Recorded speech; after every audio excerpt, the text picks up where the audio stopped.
Adolf Hitler is one of the most photographed people in history, and yet there's plenty of mystery and speculation surrounding his last photographs.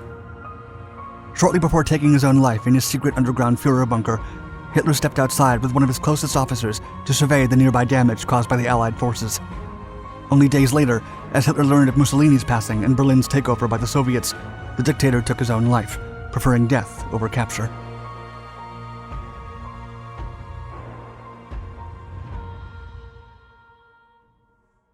Berlin.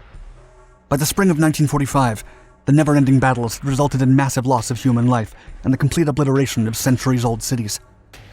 However, by April, it was increasingly clear that the Nazis would be defeated once and for all. During the Battle of Berlin, Russian and German troops fought savagely in the latter's capital, both seizing and taking control of the city street by street. According to William Vandevert, a Life magazine photographer on the scene, quote, "Almost every famous building in Berlin is a shambles.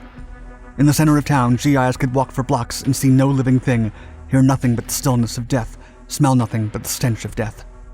Then, on April 16, 1945, the Soviet forces launched the final offensive against the Germans. Although the Western Allies had already stopped the airstrikes, Russia continued to attack by air to support the oncoming ground offensive. The Soviets' initial plan was to encircle Berlin in a pincer movement, a military tactic in which forces simultaneously attack from both flanks of an enemy formation. However, the attempted breakthrough into the city could not be completed. Instead, it took the Soviets over 4 days and plenty of casualties before they were able to reach the Zillow Heights, located 43 miles east of Berlin. By April 21st, Soviet units finally entered the capital one by one, facing desperate resistance from the Germans.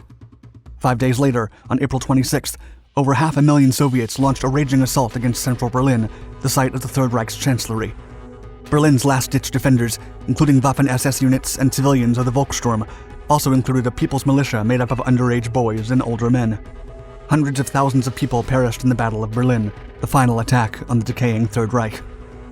Many civilians fought to the bitter end in subway tunnels and streets, as the once glorious city became a funeral pyre for the Reich. However, the leader who drove entire countries to ruin was nowhere to be found. In reality, Adolf Hitler was hiding near the Reich chancellery in his Führer bunker. In this part-underground bunker, the leader, his new wife, and other top Nazi officials and staff hid for the remaining days of their lives in complete denial of the consequences of their actions. Hiding spot. The Vorbunker, or upper bunker in English, was an underground concrete complex initially built as a temporary air raid shelter for Adolf Hitler. The complex contained the basics for underground survival, including a generator room with ventilators, sleeping quarters, a washroom, and toilet facilities that branched off from a linear route through a central dining and conference room corridor. Located behind the large reception hall in the Old Reich Chancellery in downtown Berlin, the site, built in 1936, evolved as the Nazi regime weakened from a temporary hiding spot to last resort hiding quarters by 1943. The complex then expanded with the addition of the Führer bunker one level below. Although it was smaller than the Vorbunker, the new area contained briefing rooms, a telephone, a machine room, and several sleeping quarters, furnished with items from the now empty chancellery. Both parts of the bunker were connected via a guarded stairway with a tight security system made up of bulkheads and steel doors. The end is near. Adolf Hitler and his senior staff took up residence in the Führer bunker on January 16, 1945. From inside, the Nazi leader oversaw the last remnants of the Reich forces. Just before the Battle of Berlin began in April, Hitler's longtime partner Eva Braun, Joseph Goebbels, and other top officials and staff also joined him. By mid-April, as the Soviet army began to mobilize their troops to encircle the capital, Hitler appeared much less in the public eye. On April 20th, his 56th birthday, Hitler made his last public appearance on the surface, as he awarded the Iron Cross to teenage boys from the Hitler Youth in the garden of the Reich Chancellery. But although we now know that the Führer took his own life on April 30th, a few days earlier he secretly stepped outside with a Schutzstaffel officer to survey nearby bomb damage from the Allied forces. Unbeknownst to him, that moment was caught on camera. Last appearance. The photo taken during Hitler's emergence on the surface is regarded as the last known picture of the Führer, and it was taken approximately on April 28th. The moment captures the leader stepping outside his Berlin bunker entrance as he and Chief Aide and Adjutant Julius Schaub assess the devastating bomb damage in front of them. Although the photograph is quite blurry, Hitler's body language clearly reflects worry and defeat, as Schaub, a notable figure in Hitler's inner circle, is seemingly trying to reason or explain something to the leader. That night, Hitler married his longtime partner Eva Braun and wrote his last will. The defeated leader declared, quote, "What I possess belongs, insofar as it has any value, to the party." Should this no longer exist, to the state. Should the state also be destroyed, no further decision of mine is necessary.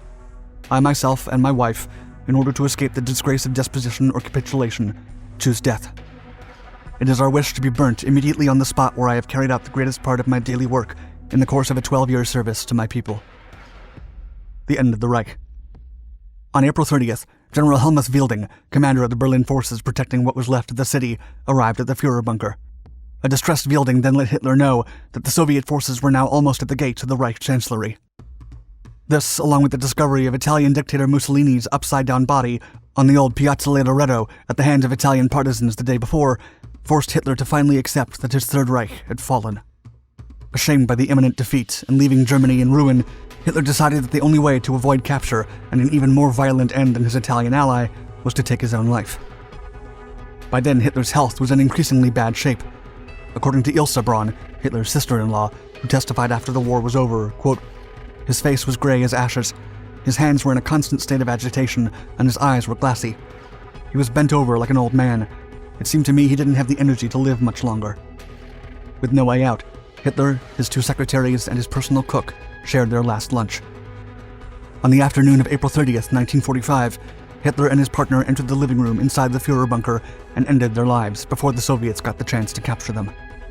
Later that day, the remaining members in the underground bunker found the leader slumped over his couch, with his partner lying at the other end. Schaub, Hitler's chief aide and survivor of the Battle of Berlin, immediately burned all of his deceased leader's personal belongings and papers in the garden of the Reich Chancellery. He then flew to Munich and did the same to Hitler's private apartment. Schaub's final act as aide and adjutant was to destroy Hitler's personal train, the iconic Führer Sonderzug. Berlin surrendered to the Soviets only 2 days later, and by May 8th, World War II was finally over in Europe. End. In the aftermath of the war, Soviet leader Joseph Stalin ordered the leveling of the Reich Chancellery buildings. Subsequent attempts by both Russian and East German governments to blow up the Führer bunker and Fuhrbunker soon followed. By the late 1980s, as the Cold War was near its end, the area was flattened so it could be used for residential apartments, and excavations to construct the foundations revealed entire surviving sections of the bunkers.